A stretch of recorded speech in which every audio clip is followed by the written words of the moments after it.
उपन्यास को आंचलिक कहने तथा उसकी महत्ता की ओर आलोचकों का ध्यान आकृष्ट करने का श्रेय सुप्रसिद्ध उपन्यासकार फणीश्वरनाथ रेणु को प्राप्त है। इन्होंने अपने उपन्यासों में आंचलिक जीवन की हर धुन, गंध, लय, ताल, सुर, सुंदरता और कुरूपता को शब्दों में बांधने की सफल कोशिश की है। मैला आंचल हिंदी का प्रतिनिधि आंचलिक उपन्यास है और इस कारण इसके कथ्य में प्राय वे सारी विशेषताएं मिलती हैं जो किसी भी आंचलिक उपन्यास में पाई जाती हैं। आंचलिक उपन्यास में जो परिवेश लिया जाता है वह समय और स्थान के जीवन के जितने पक्ष हो सकते हैं, उन पक्षों के जितने चेहरे होते हैं वे सब उसमें पूरे विस्तार के साथ विद्यमान होते हैं। मैला आंचल भी ऐसे ही कथ्य को धारण करता है। मैला आंचल उपन्यास में फणीश्वरनाथ रेणु ने ग्रामीण समाज की जटिलताओं, कुरीतियों, संघर्षों और आकांक्षाओं को बड़े ही खुलकर उजागर किया है। आइए सुनते हैं इस उपन्यास के सारांश को। फणीश्वरनाथ रेणु का उपन्यास मैला आंचल हिंदी साहित्य का एक महत्वपूर्ण स्तंभ है। यह उपन्यास बिहार के ग्रामीण जीवन का एक यथार्थवादी चित्रण प्रस्तुत करता है। उपन्यास में ग्रामीण समाज की जटिलताओं, कुरीतियों, संघर्षों और आकांक्षाओं को बड़े ही खुलकर उजागर किया गया है। पूर्णिया बिहार राज्य का एक जिला है। इसके एक ओर है नेपाल और दूसरी ओर पाकिस्तान और पश्चिमी बंगाल। विभिन्न सीमा रेखाओं से इसकी बनावट मुकम्मल हो जाती है, जबकि दक्षिण में संथाल परगना और पश्चिम में मिथिला की सीमा रेखाएं खींच दी जाती है। उपन्यासकार ने इसी के एक भूभाग के एक ही गांव को पिछड़े गांव का प्रतीक मानकर इस उपन्यास का कथा क्षेत्र तैयार किया है। यह एक गांव है के नाम से जानते थे। यह नवाब कौन था इसे कोई नहीं जानता। स्टेशन से इस जंगल के पास लाखों एकड़ बंजर भूमि थी जिसमें घास तक नहीं उगती थी। इसी बंजर भूमि के एक भाग में किसी समय एक अंग्रेजी W.G. मार्टिन ने अपनी कोठी तैयार की। इलाके का नाम अपनी नवविवाहिता पत्नी मेरी के नाम पर रखा, मेरीगंज। मिस्टर मार्टिन ने रोहतट स्टेशन से लेकर गांव तक पक्की सड़क बनवाई, गांव में पोस्ट ऑफिस खुलवाया और पत्नी मेरी को गांव में ले आया। दुर्भाग्य कि मेरी अधिक समय तक गांव में नहीं रह सकी। कुछ ही दिनों में उसे काड़ैया ने धर दबाया और परलोक पहुंचा दिया। मार्टिन भी पागल हो गया और कांके के पागलखाने में ही उसकी मृत्यु हो गई। समय के साथ साथ मेरीगंज की आबादी निरंतर बढ़ती गई। वह बड़ा गांव बन गया जिसमें 12 वर्ण के लोग रहते थे। प्रमुख दल 3 थे, कायस्थ, राजपूत और यादव। ब्राह्मण भी तीसरी शक्ति थी। कायस्थ अथवा कैथ टोली के मुखिया थे विश्वनाथ प्रसाद मल्लिक, जिन्हें लोग पद के अनुसार तहसीलदार साहब कहा करते थे। वे परंपरागत 3 पीढ़ियों से तहसीलदार थे। राजपूतों में प्रमुख थे ठाकुर राम कृपाल सिंह। यादवों में उभरते हुए नेता थे लेखावत यादव, जो भैंस चराते चराते 150 बीघे की जीत के मालिक हो चुके थे। इनके अलावा पोली, तंत्रिमा गहलोत, कुर्म आमात्य, धनुकधारी कुशवाहा और रैदास आदि अन्य गौण टोलियां भी थी। इन सब में स्वार्थ, ईर्ष्या, दलबंदी, झगड़ा और अन्य बात सामान्य रूप से चलती ही रहती थी। इसी गांव में एक मठ भी था। मठाधीश थे महंत साहब, जिनके साथ उनका शिष्य रामदास रहता, और कोठारिन लक्ष्मी भी। दिन भर परोपकार और धार्मिक क्रियाकलापों में लगे रहते और रात में किसी दिन महंत को स्वप्न में सतगुरु के दर्शन होते हैं। इस कारण महंत साहब पूरे गांव के भंडारे का आयोजन करते हैं। प्रारंभ में गांव के लोग इस आयोजन का विरोध करते हैं, कारण उसमें व्याप्त वर्ग द्वेष की भावना। अंत में मठ पर पंचायत बैठती है और भंडारे का आयोजन सफल होता है। गाँव में सरकारी अस्पताल खुलने का।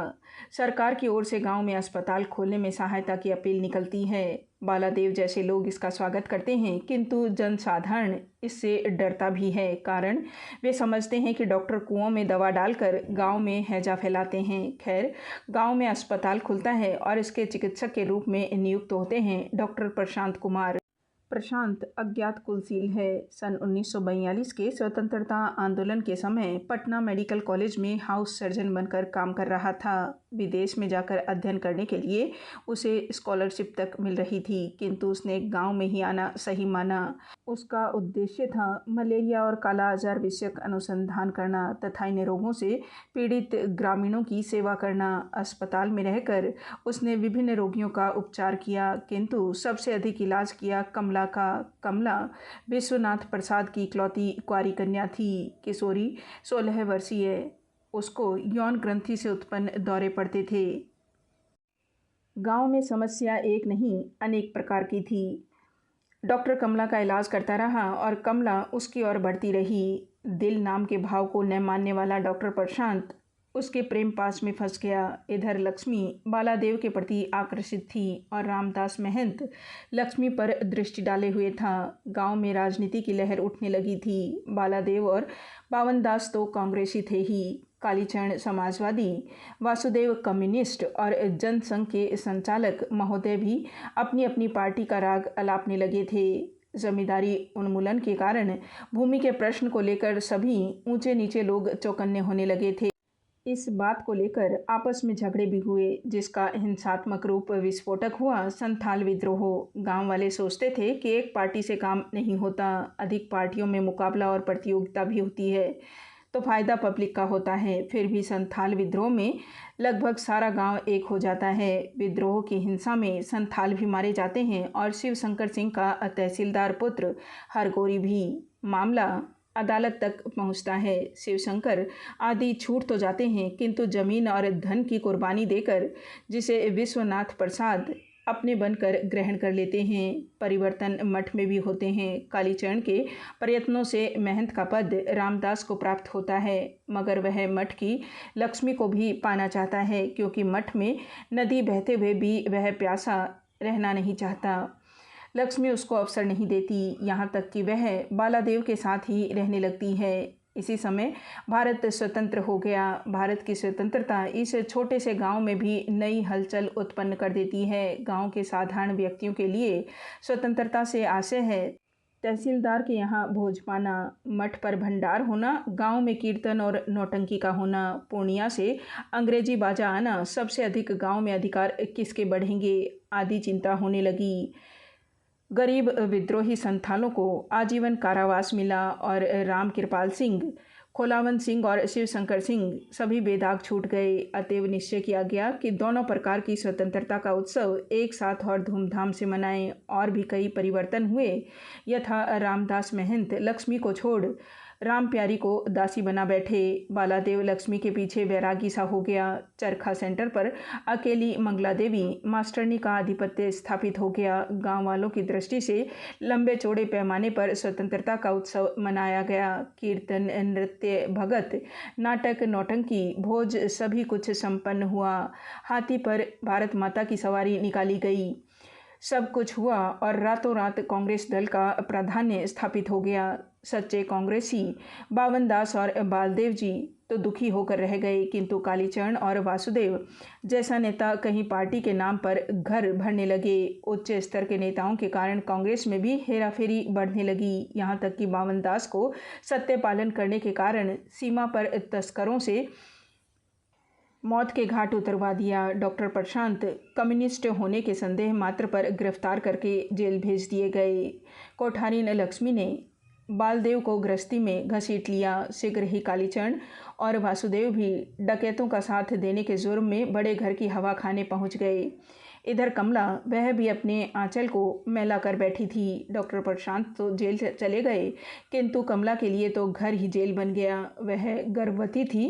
कुंवारी माँ बनने का भय परिवार में सभी को आशंकित तथा आतंकित किए था। एक आतंक सारे गांव में व्याप्त हो गया था। गांव में पुनः परिवर्तन और हलचल हुई। विश्वनाथ की आर्थिक स्थिति सुदृढ़ होती गई। राम कृपाल सिंह सब कुछ बेचकर तीर्थ यात्रा पर चले गए। खिलावन यादव फिर से हल चलाने लगे और असाधारण कर्जे में डूब गए। युवक वर्ग तो कटिहार के जूट मिल में काम करने को भागने लगा, जहाँ कम से कम 2 रुपये मजदूरी तो प्राप्त होती थी। मठ में झगड़े बढ़ने लगे। रामदास मेहता दिन भर गांजा पिए पड़े रहते और रामप्रिया ने मठ को लालबाग मेला का मीना बाजार बना दिया, जहां लुच्चे लफंगे रहने लगे। इधर ममता के प्रयासों और भागदौड़ ने डॉक्टर प्रशांत को जेल से मुक्त करा लिया। वह सीधा मेरीगंज जाता है और जहां कमला और उसका नवजात शिशु उसकी प्रतीक्षा में है, वह सभी बातें विश्वनाथ से स्पष्ट करता है और कमला से विवाह करके वहीं गांव में रहने का निश्चय करता है। स्वयं अपने शब्दों में, मैं प्यार की खेती करना चाहता हूँ। आंसू से भीगी हुई धरती पर प्यार के पौधे लहराएंगे।